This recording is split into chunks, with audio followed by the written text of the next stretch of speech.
नीज में जब जो कार्टिलेज होता है, जब वो वियर जो खत्म होना स्टार्ट हो जाता है, तो पेशेंट जो है रिप्लेसमेंट की तरफ जाते हैं। क्योंकि सर्जरी कराने के बाद भी बहुत सारे पेशेंट्स ऐसे हैं जो अपने नीज को बेंड नहीं करते हैं, क्योंकि डॉक्टर ने उनको प्रिस्क्राइब नहीं किया। उसके बाद भी उनको स्वेलिंग बनी रहती है या पेन उनको उसके बाद भी होता रहता है। वो बेड से उठ भी नहीं पाते हैं। इतनी ज्यादा गंभीर समस्याएं जो है नी रिप्लेस के बाद आ सकती हैं। जो आपको पेन किलर्स दिए जाते हैं, उसके कारण आप अपनी किडनीज या अपने लीवर को भी हर्ट कर सकते हैं।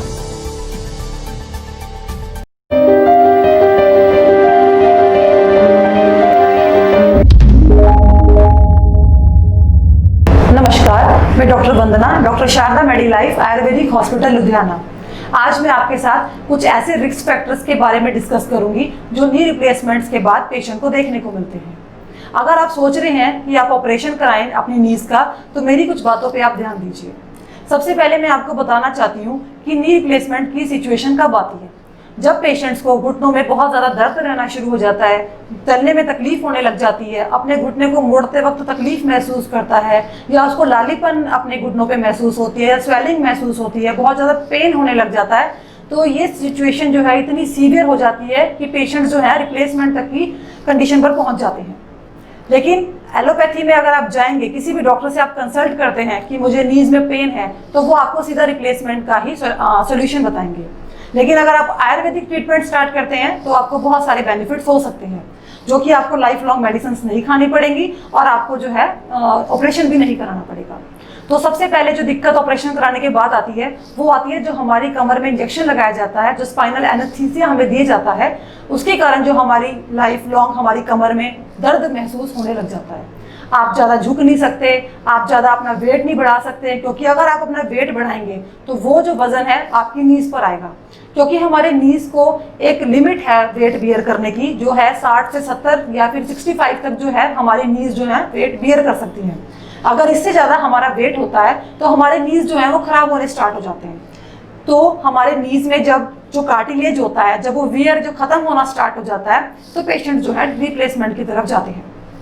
इसके अलावा जब आप रिप्लेसमेंट करा लेते हैं तो जो आपको स्टिचेस लगते हैं वो आगे की साइड लगते हैं, जिसके कारण जो है डॉक्टर्स जो है पेशेंट्स को प्रिस्क्राइब करते हैं कि आपको अपना नीज जो है बेंड नहीं करने हैं, आपको अपने घुटने मोड़ने नहीं है, क्योंकि जितना आप अपना घुटना मोड़ेंगे उतने ही आपके घुटने खराब हो जाएंगे। जब आप मोड़ेंगे तो जो स्टिचेस आपको लगे हैं, जो वुंड आपका जख्म है अंदर का, बार बार उस पर आपका जो है हर्ट होगा उसको, और आपको वो हार्म करेगा, आपको चलने में पेन होएगा। इसीलिए जो है आपको मना करते हैं कि आप अपने घुटने मोड़ नहीं सकते, और उस जख्म में इन्फेक्शन होने के चांसेस बहुत ज़्यादा हो जाते हैं। और आपको अपना वेट जो है मेंटेन करना पड़ेगा, आप अपना वेट ज़्यादा नहीं बढ़ा सकते, क्योंकि जो नेचुरली हमें गॉड गिवन हमारे नीज हैं, जब वो खराब हो सकते हैं तो आर्टिफिशियल भी खराब हो सकते हैं।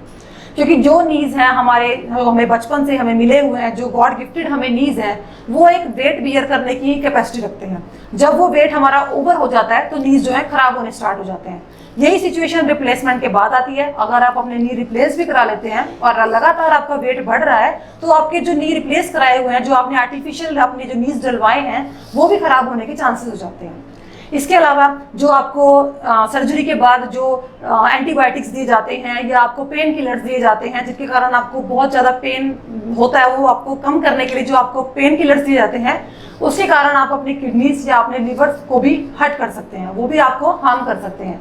तो इन सब दिक्कतों से बचने के लिए जो है आप आयुर्वेदिक ट्रीटमेंट की तरफ आइए, क्योंकि अगर आप लाइफ लॉन्ग इस पेन से दोबारा जूझना चाहेंगे तो उससे अच्छा है कि आप आयुर्वेदिक ट्रीटमेंट की तरफ आइए, क्योंकि ये जो दिक्कत है जड़ से ठीक होती हैं। आपको दोबारा कार्टिलेज बनाया जा सकता है, आपको उस पेन से निजात पा सकते हैं, आप स्वेलिंग से निजात पा सकते हैं। क्योंकि सर्जरी कराने के बाद भी बहुत सारे पेशेंट्स ऐसे हैं जो अपने नीज को बेंड नहीं करते हैं, क्योंकि डॉक्टर ने उनको प्रिस्क्राइब नहीं किया। उसके बाद भी उनको स्वेलिंग बनी रहती है या पेन उनको उसके बाद भी होता रहता है। और इसके अलावा एनेस्थीसिया की वजह से उनको बैक पेन भी बहुत रहती है, जिसके कारण लेग्स में पेन रहना या लेग्स में नंबनेस आ जाना, सुन्न हो जाना टांगों का या उनके पैरों का सुन्न हो जाना, ऐसे लक्षण भी जो है ऑपरेशन के बाद देखने को मिलते हैं। कई पेशेंट तो इतनी ज़्यादा क्रिटिकल कंडीशन में चले जाते हैं कि वो बेड रिडन हो जाते हैं, वो बेड से उठ भी नहीं पाते हैं। इतनी ज़्यादा गंभीर समस्याएं जो है नी रिप्लेस के बाद आ सकती हैं। ब्लड क्लॉट्स वगैरह बन सकते हैं। ये सब जो दिक्कतें आती हैं, जिसको हम डीप वेन थ्रोम्बोसिस कहते हैं, जैसे ये दिक्कतें जो क्लॉट्स वगैरह बन जाते हैं, तो ये भी ऑपरेशन के बाद सिम्टम्स जो है देखने को मिल जाते हैं। तो आप आयुर्वेदिक ट्रीटमेंट स्टार्ट कीजिए, जड़ से आपकी बीमारी का इलाज किया जाएगा। कोई भी आपको घुटनों से संबंधित दिक्कत है या आपकी फैमिली में किसी को घुटनों से संबंधित दिक्कत है तो आप अपने एक्सरेज हमें सेंड कर सकते हैं या आप लेकर आ सकते हैं। पेशेंट्स को आप लेके आइए अपने साथ, हमारे पास विजिट कीजिए, हम उनका आयुर्वेदिक ट्रीटमेंट स्टार्ट करेंगे और उनको डेफिनेटली इस चीज़ से रिलीफ मिलेगा। तो जब भी आपको किसी चीज़ की कोई दिक्कत महसूस हो, घुटनों के रिलेटेड या अपनी कमर से रिलेटेड, किसी भी जॉइंट से रिलेटेड आपको कोई डिस्कस करना है या हमसे मेडिसिन स्टार्ट करानी है तो कभी भी आप हमारे हॉस्पिटल में विजिट कर सकते हैं। 4 हमारे सेंटर्स हैं, मोहाली, मुक्तसर, लुधियाना एंड बठिंडा। आप विजिट करके अपने जो घुटनों के दर्द है उनसे निजात पा सकते हैं। नमस्कार।